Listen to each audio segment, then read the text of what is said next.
আলহামদুলিল্লাহ আলহামদুলিল্লাহ, আল্লাহর কাছে লাখো শুক্রিয়া।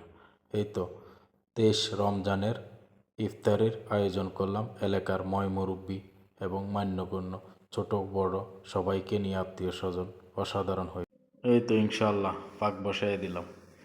আকাশের মেঘলা মেঘলা ভাব, বৃষ্টি হয়েছে, একটু তাড়াহুড়া করে পাক বসায় দিলাম। আলহামদুলিল্লাহ, এই তো বিরিয়ানির চাউল দিয়ে দিলাম। আকাশের অবস্থাও ভালো না এত একটা। বাবুচিকে বললাম তাড়াহুড়া করে পাক শাক শেষ করে দেন, বৃষ্টি হলে না হলে বিপদে পড়ে যাব।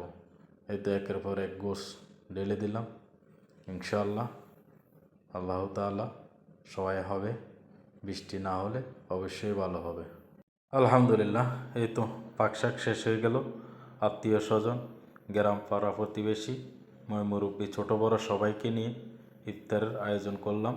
বসে গেলাম ইফতারের সামনে নিয়ে, সবাই দোয়া করতেছে আল্লাহ তাআলা যেন সবার দোয়াখানা কবুল আর মঞ্জুর করে, সবার মনের আশা কামনা পূরণ করে। এটাই আল্লাহ তাআলার কাছে দোয়া করি।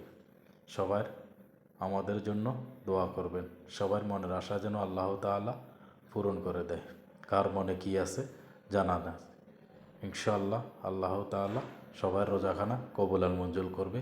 ইফতার সবাই খাওয়ার পরে প্রশংসা করলো, বলল আলহামদুলিল্লাহ, ভালো হয়েছে, অসাধারণ হয়েছে। সবাই আমাদের জন্য দোয়া করবেন, আমরাও সবার জন্য দোয়া করি।